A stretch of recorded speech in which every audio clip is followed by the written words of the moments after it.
राधे राधे। राधा रानी की कृपा आप सब पर सदा बनी रहे। जय चौथ माता। आज हम चौथ माता की व्रत कथा सुनेंगे, तो चलिए हम अपनी कथा को शुरू करते हैं। एक नगर में एक बूढ़ी माँ रहती थी।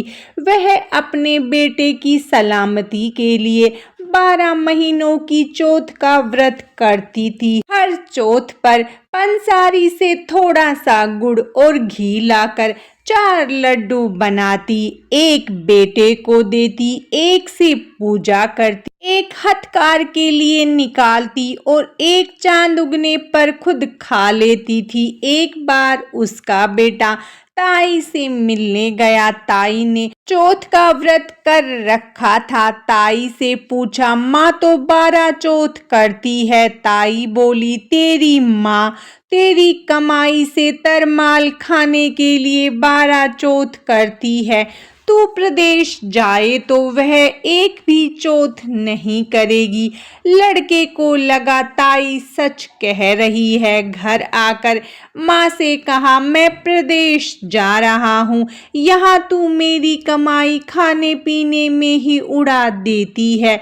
माँ ने समझा कर रोकना चाहा, पर उसका बेटा नहीं माना। माँ ने उसे साथ ले जाने के लिए तिलचौथ माता के आंखें दिए और कहा, मुसीबत में ये आंखें तेरी मदद करेंगे। वह आंखें लेकर रवाना हो गया। घूमते हुए एक नगर में जा पहुंचा। उसने देखा एक बूढ़ी माँ रोती जा रही थी और पुए बनाती जा रही थी। उसने कारण पूछा तो बूढ़ी माँ ने कहा, बेटा इस नगर की पहाड़ी पर एक दैत्य रहता है।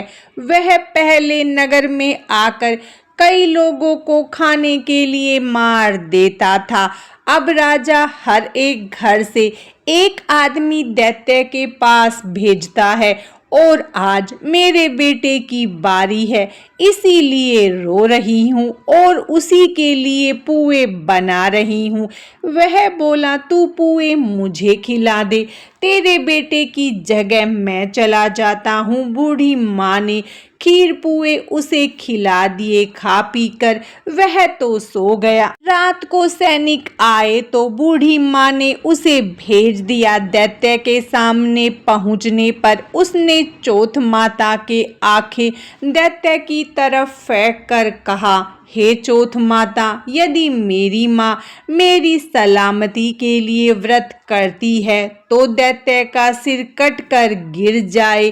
तुरंत दैत्य का सिर कट गया। लड़का वापस आ गया। राजा ने उसे उपहार देकर विदा किया। चलते हुए एक दूसरे राजा के नगर में पहुंचा। इस राज्य में आवा तभी पकता था जब एक इंसान की बलि दी जाती थी। सिपाहियों ने उसे पकड़कर आवे में चुन दिया। लड़के ने आंखें आवे में डाले और कहा, हे चौथ माता, यदि मेरी माँ मेरे लिए व्रत करती है तो आवा मेरी बलि लिए बिना ही झट से पक जाए। आवा तुरंत पक गया। आवे में से मिट्टी की जगह सोने चांदी के बर्तन निकले। अंदर से लड़का बोला, बर्तन धीरे धीरे निकालना, मुझे लग नहीं जाए। राजा ने उसे निकलवाया और पूछा, इस आवे से तुम कैसे बच गए? लड़के ने बताया कि उसकी माँ चौथ माता का व्रत करती है, व्रत के कारण ही वह बच पाया। राजा को विश्वास नहीं हुआ। उसने एक चांदी की सुराही मंगवाई और कहा कि सुराही की नली से निकल कर दिखाओ, तभी तुझ पर विश्वास करेंगे। लड़के ने चौथ माता को याद करके आंखें सुराही में डाले और कहा, मैं भंवरा बनूं, सुराही से निकलूं। लड़का भंवरा बनकर सुराही से निकल गया। राजा ने खुश होकर राजकुमारी की शादी उसके साथ करवाई और सभी लोगों को चौथ माता का व्रत करने को कहा।